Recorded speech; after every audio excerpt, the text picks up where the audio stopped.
KY lagi. Okay, dari episod sebelum ini kita sudah tunjuk macam mana kita buat direct connection. So direct connection ini kita boleh buat dekat detection untuk metal pipe ataupun street lighting. What if kita nak detect power cable macam substation ini? Okay, kita tak boleh buat direct connection kan, sebab kita akan kena electrocuted unless you are certified technician, electrician yang boleh buat, then okay. Kalau tak, macam mana? So sekarang saya ada cara untuk share dengan rakan-rakan sekalian, iaitu memakai accessory clamping. So clamp ini kita hanya perlu clamp dekat power cable tersebut. So contoh, jom kita tengok macam mana kita buat direct clamping dekat power cable. Clamp ini dengan transmitter, kita hanya perlu connect dekat connection point ini, anak panah ini, you akan masuk saja. Okay, so lepas tu clamp. Untuk cek keadaan clamp kita bukakan transmitter ni. Alright, bukakan transmitter ni. You boleh nampak simbol clamping. Nampak sama kan clamp dengan simbol dia. Okay, so macam mana cek clamp kita yang okay ke rosak? So kita hanya perlu bukakan power dia.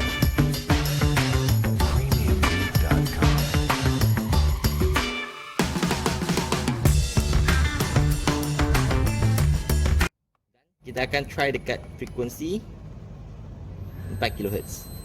Boleh you dengar bunyi itu. Jika kita buka, you boleh nampak bunyi sudah hilang. Tutup. Kalau ada bunyi, maksudnya clamp ini dalam keadaan yang sihat. Okey, jom kita tengok macam mana kita buat clamping dekat power cable. Clamp ini tutup dengan rapat. Okey, so jika dia buka, you boleh tengok dia tak dapat hantar itu ke dalam power cable tersebut. So sekarang saya akan tunjuk kita cara masuk dan kita clamp. Penutup itu akan tutup rapat. You boleh nampak. Jika dia buka, dia tak jalan. So kena make sure selalu dia tutup rapat. Okey. Okey, so lepas kita clamp, so kita akan start up power kita untuk transmitter dan set frekuensi yang tertentu lah.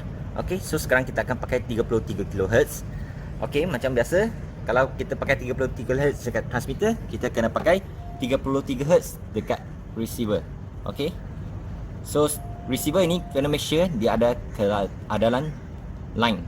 Jika dia tunjuk sound, kita tak boleh pakai yang sound ni. So kita mesti pakai line ni untuk transmitter macam tu lah. Sound untuk sound saja. Ok, so jom kita buat detection.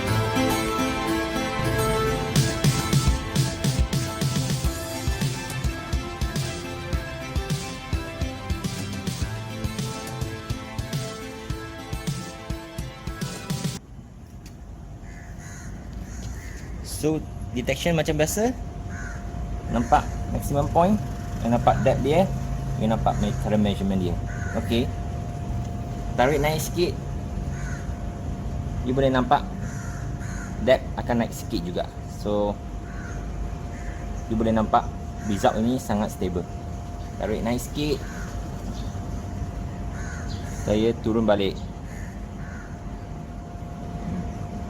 Ok, so ini depth dia sangat stable. Maksudnya ini ialah target utility kita lah. Dan kita pusing sikit, boleh nampak kompas akan pusing tunjuk arah mana power cable kita jalan.